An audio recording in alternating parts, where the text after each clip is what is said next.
So I'm going to have a go at a weeping willow today. These are part of my tree practice videos. I've got a whole playlist of them, and it's really good and useful for you to have a bit of a practice. So I'm actually on a little bit of Bockingford, a small piece of Bockingford, which is a wood pulp paper, not a cotton paper. I normally use a cotton, but as we're working so small, it's fairly easy to work with, and it's a nice paper. So what I'm doing is I'm wetting the paper,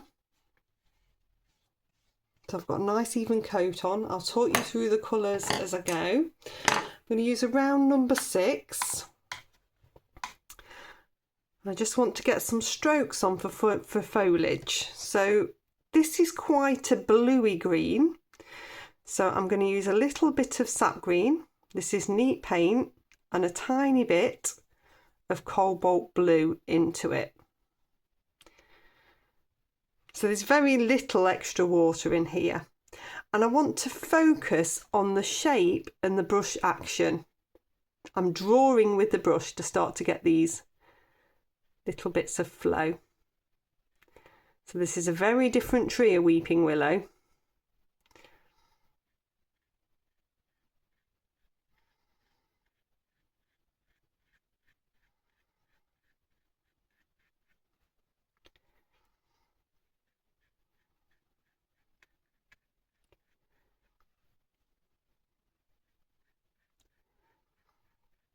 So I'm stroking downwards, following the strokes, following where the foliage would go.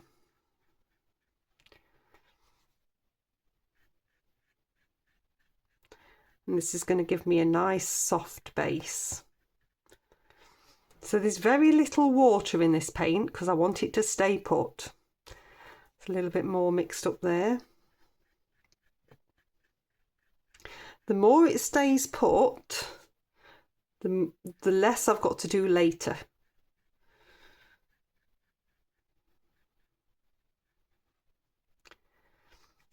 So these are just neat from the tube.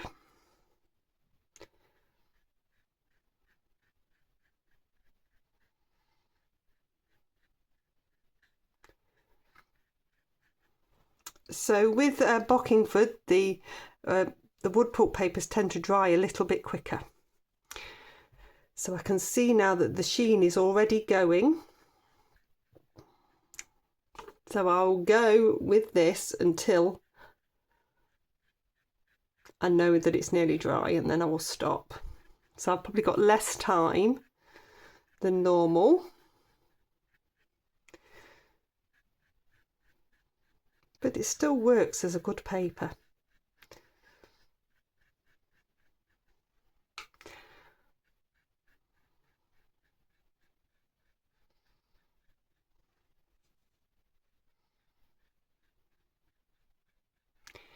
I'm going to take a tiny bit of sepia just into the mix now, just so I get a slightly darker green, a more natural green, just whilst I've got time just to take a tiny bit more in. It's getting to the point that I'm not going to be able to get much more on, and then I'll come in on dry later. But these little strokes mean I need to do less later.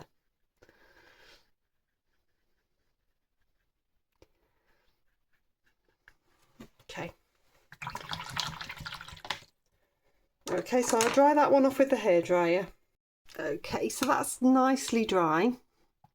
I'm going to come in and start to create a tree trunk and a few branches. I can see a few. So this is around number 6. I'm coming on to dry with some raw sienna. There is a bit of water on my brush. I want the paint to still flow. When you're doing a trunk, you get a lovely cylindrical feel with the dark if you have it fairly wet. So it's always worth coming on a little bit wetter.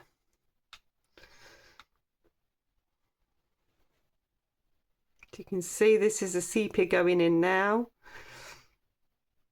This is a fairly dark trunk, so there isn't a lot of natural light within here.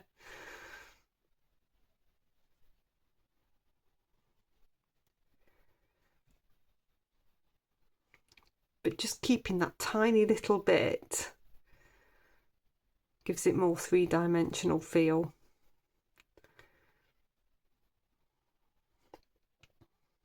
So I'm coming around the outside edge, nice delicate strokes, following the shape.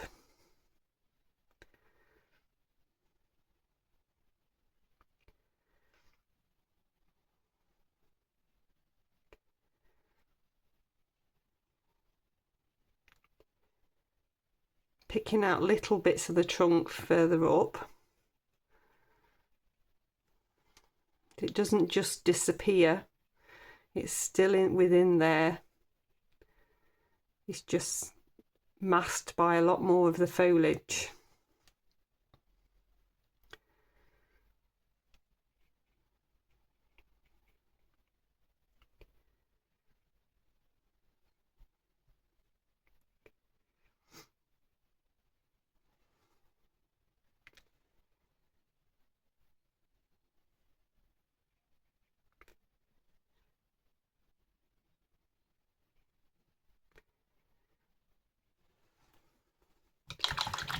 I'm going to rinse my brush, wet it, just dab it off once on the kitchen towel, then just going to touch the water just into both of those edges. I can then take a little bit of this green mix on. This is all about just grounding the tree.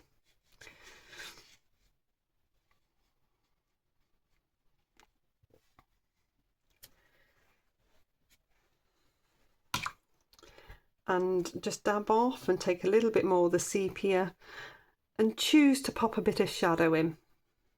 So I'm going to go this way. You'll find there's quite a lot of shadow really, because the foliage is coming down so low. You'll get quite a lot of shadow. Okay, I'm going to dry that one off. Okay, so that's nicely dry. There are many options for you to try for weeping willow foliage.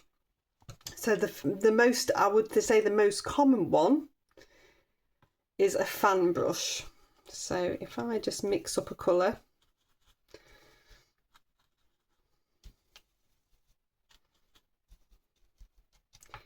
make sure it's not too wet, you can dab a bit off and then you stroke through. I might need a slightly darker colour so you can see that. Let's go a bit bluer. You get a really nice fine action, and it's just about following those strokes you did earlier.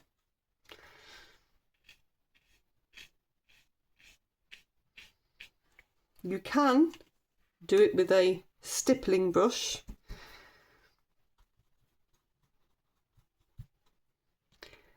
and come on and stroke. It's a little bit more controlled than the fan brush because you can get into smaller areas. So this is just basically a fine hog hair brush. Just get a little bit more paint.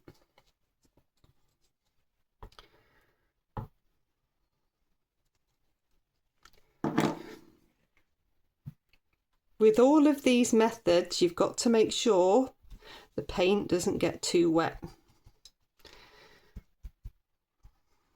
You see this is a little bit wetter, so I've dabbed it off.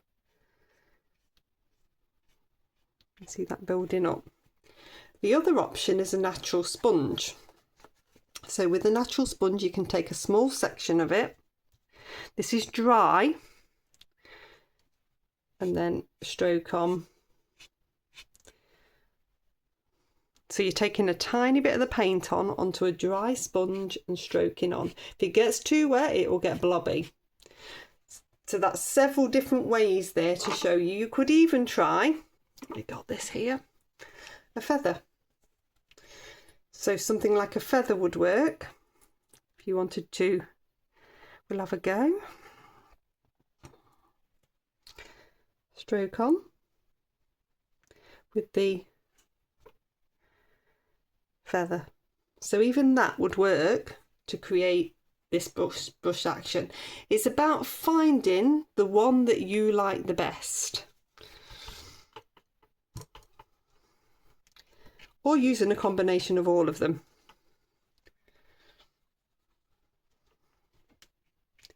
So I just want to pop a little bit more detail in.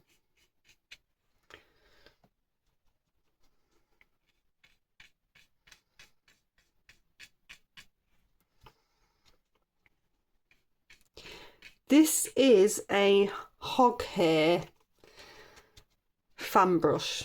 You might find that the watercolour fan brushes are not quite as good to do this with. I tend to prefer the hog hair ones, which you use for oil painting. So I'm getting a really nice effect. I tend to just blend between all of them as to what I need to achieve.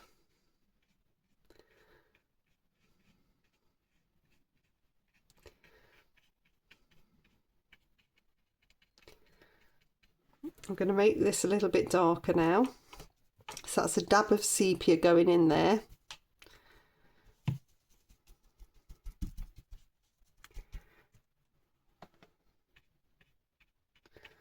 So that I can get some darker bits in. It's not quite dark enough.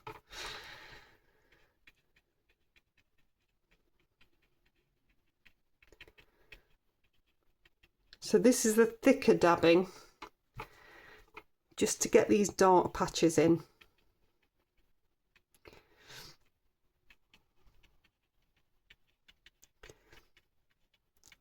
Build up this tree a little bit.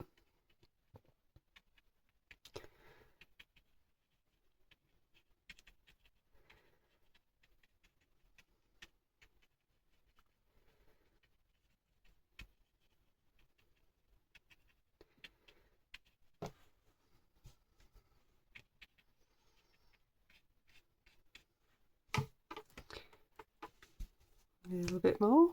Use a lot of paint when you're doing any of these types of things.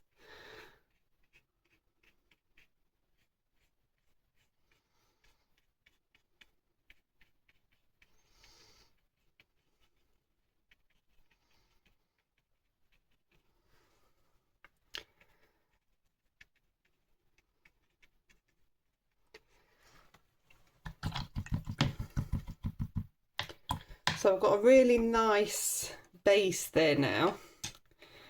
I'm going to pick up my round number 6 because I want some of these to flow a little bit more. So what I'm doing now is just taking a little bit of that sap green through,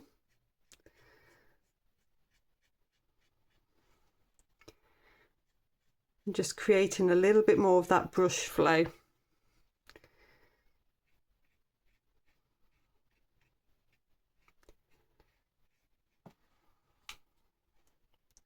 It's a really interesting tree to do.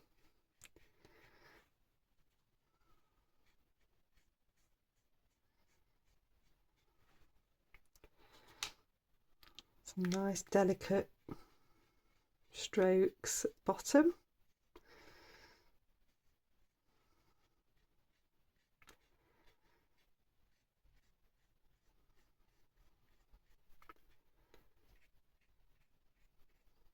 You could go finer as well, you could use a rigger.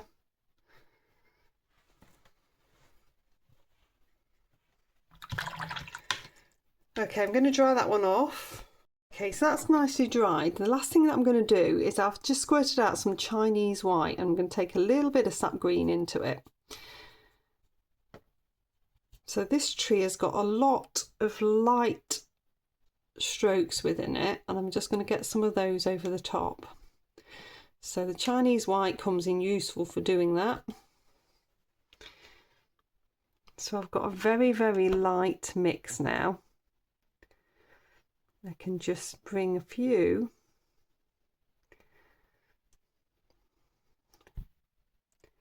strokes in. So this is with my rigger. I want the paint to flow nicely, and I'm concentrating on where those light bits are, so we've got that lovely darkness underneath, and I want to keep that, but I want to get a little bit more of this shape and light showing.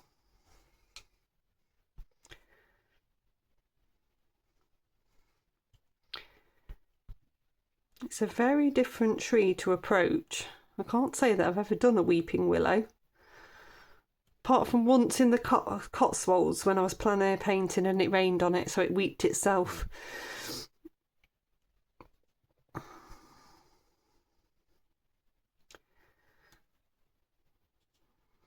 So lots of these lovely downward strokes.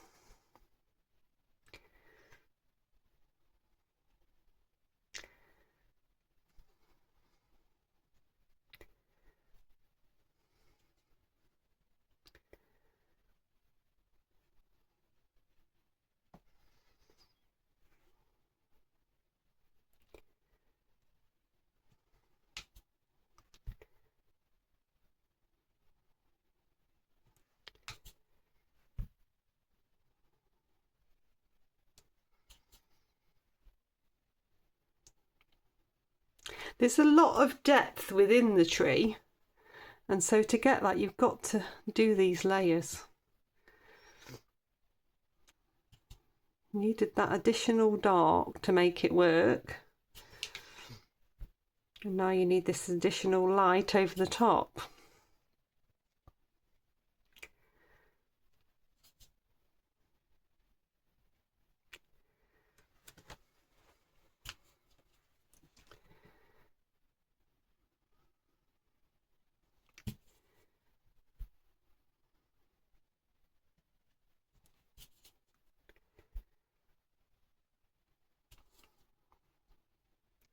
I think that's definitely starting to work now.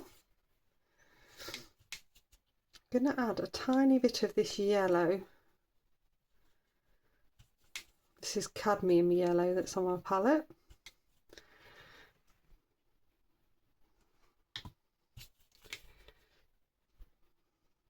Just to give a slightly different tone here.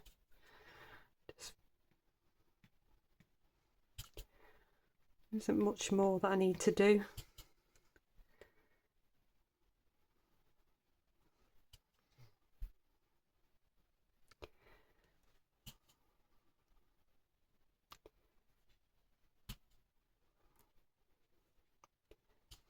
It's a really pretty tree.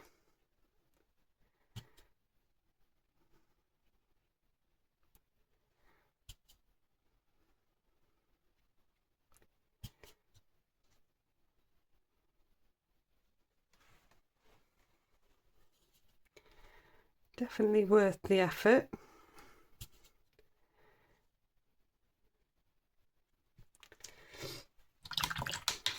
I think we're about there, so I'll just take the tape off.